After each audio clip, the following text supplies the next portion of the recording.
Taqiyya comes to mind whenever we examine anything Sheikh Uthman ibn Farouk says. Mansour Maliki has called Sheikh Uthman a pathological liar, but this has caused some of us to wonder why Muslims would be exposing Sheikh Uthman for lying when Sheikh Uthman's lies may be justified by the Quran and other Muslim sources. So I posted a video asking Mansour to explain why he doesn't believe that what Sheikh Uthman is doing is permissible in Islam. I quoted two passages. Surah 3, verse 28 of the Quran, "Let not the believers take disbelievers for their friends in preference to believers. Whoso doeth that hath no connection with Allah, unless it be that ye but guard yourselves against them, taking as it were security. Allah biddeth you beware only of himself, unto Allah is the journeying." Then I went through Ibn Kathir's commentary on 328. Here's the relevant part. Allah said next, "Unless you indeed fear a danger from them," meaning, except those believers who in some areas or times fear for their safety from the disbelievers. In this case, such believers are allowed to show friendship to the disbelievers outwardly, but never inwardly. For instance, Al-Bukhari recorded that Abu ad-Darda said, "We smile in the face of some people, although our hearts curse them." Al-Bukhari said that Al-Hasan said, "The Taqiyya, i.e. Taqiyya, is allowed until the day of resurrection." Mansour posted a response on Twitter, and I have to say, it's really nice seeing someone being honest about Taqiyya. Let's go through this. David Wood has asked about Taqiyya. That's a link to my video, and he quoted 328 as well as Ibn Kathir's tafsir. I checked Ibn Kathir's tafsir and can confirm he quoted it accurately, except the website he quoted from omitted a statement attributed to Ibn Abbas that Taqiyya is not with actions and only with the tongue. See attached image. The statement is highlighted.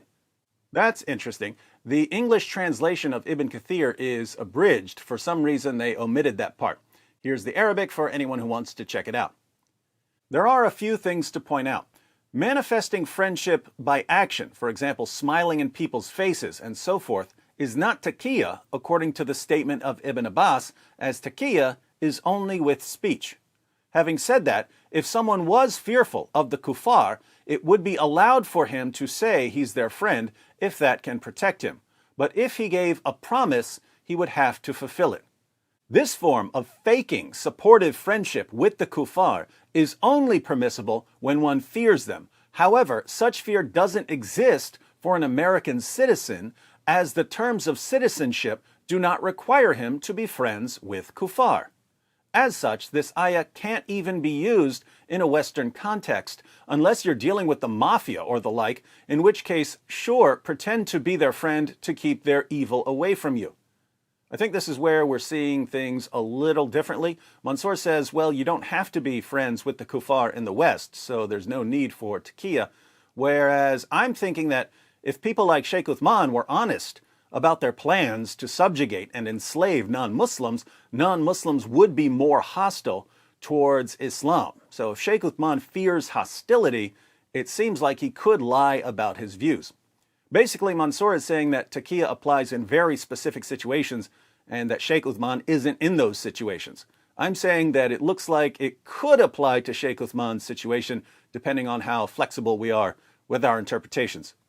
There are three levels to note: manifesting actions that are different to how you truly feel, outright lying in affairs unrelated to religion, lying in affairs related to religion.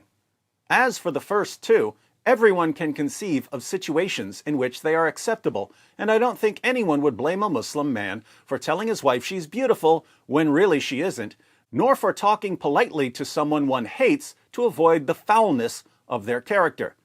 And it is not for these first two that we blame Uthman, rather it's for the third. Heck, if Uthman just lied about the tweet, I could understand that maybe he feared the FBI. Keep tuned, I'll mention why the fear would be stupid. But Uthman is lying about religion. Lying about the religion isn't like lying about other things, as intentionally denying aspects of the religion or distorting it is disbelief and takes one out of Islam. But this would mean that Sheikh Uthman is no longer a Muslim. The only time one can lie about religion is when they are forced, so when they're being tortured or threatened with death. Consider 16:106. Here, Surah 16, verse 106, it allows a Muslim to deny his belief if he's in danger. It should now be noted, Uthman isn't being forced. He might feel the kuffar won't like him, but that isn't sufficient. Even getting locked up in prison is not enough. When we say force, we mean real force. The ayah that David mentioned cannot be used in the case of Uthman, as Uthman isn't just manifesting friendship with the kuffar as the ayah allows, but he is distorting the religion. Note, even when being forced to utter disbelief, like denying that Islam allows slavery, it's only permissible and not recommended. Rather, it is better to speak the truth and be killed, especially if you are a scholar. Now, there's a thought. Sheikh Uthman may actually be held to a higher standard because he's a scholar and has influence over others. So he may have reason not to deceive people in situations where it would be acceptable for other Muslims to deceive people. As for Uthman, I genuinely believe that he sincerely believes in his religious distortions. Consider the following thread. Uthman might believe some of his distortions, but I can actually prove that he is knowingly lying in certain cases. But we'll get to that in other videos. The thread that Mansour mentions begins with Dawah Deception, starring Uthman Farooq. In the video, Uthman makes the following conditions of marriage. 1, being physically ready. 2, being mentally and emotionally ready. It is his claim that this is what's mentioned in the books. He mentioned Al-Mughni by Ibn Qudama, and he's wrong. I don't want to go through the entire thread because it's on a different topic, but I'll put a link to the thread in the description box for anyone who wants another example of Sheikh Uthman distorting Islam. In the thread, you can see he is lying about Islam, but to Muslims, and as such, it isn't merely that he lies to kuffar.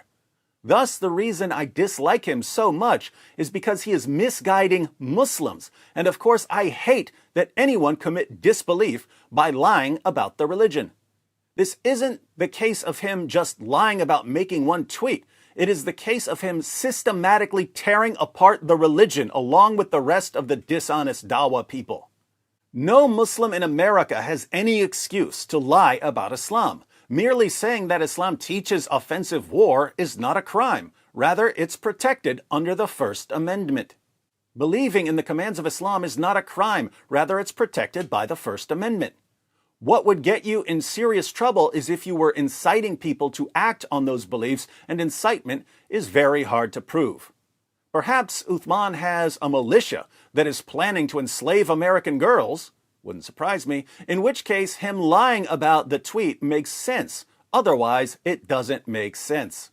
Keep in mind, if it were just the tweet he lied about, I would think he was being silly, but wouldn't be moved to oppose him so heavily, as lying about making a tweet isn't the same as lying about religion. To sum up Mansour's view, Sheikh Uthman isn't in a situation where lying to non-Muslims would be justified. But even if he were in a situation where lying to non-Muslims would be justified, he shouldn't do it because he's a scholar. But even if he decided to lie to non-Muslims as a scholar, it still wouldn't be permissible to lie to them about Islam. And even if it were permissible to lie to non-Muslims about Islam, Sheikh Uthman is lying to Muslims about Islam. That seems to be Mansour's view. I can still see why Sheikh Uthman thinks it's okay to lie to non-Muslims, even about Islam. He could be convinced that if non-Muslims knew what his plans are, they would be more hostile towards him and towards his community. But it is more of a stretch to deceive Muslims. You would think that, for the reasons Mansour mentioned, deceiving Muslims would be completely unacceptable for a Muslim leader. And yet, it's so common in the West that it seems like there must be some sort of justification for it. When ordinary Muslims in the West tell us that Aisha wasn't 9 when Muhammad had sex with her, she was 18, they're not intentionally lying. Many of them believe it. but they believe it because that's what their leaders tell them. Their leaders, however, who've read the sources, have to know that Aisha was 9. They have to.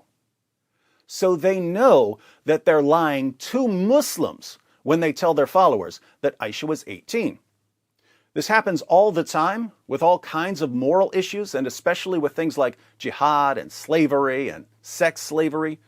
Tons of Muslim leaders, like Sheikh Uthman, are knowingly lying to Muslims. There must be some reason why they think it's acceptable. Any thoughts on this? I actually have a couple of theories. Let me know what you think in the comments section. And special thanks once again to Mansoor for taking the time to answer our questions.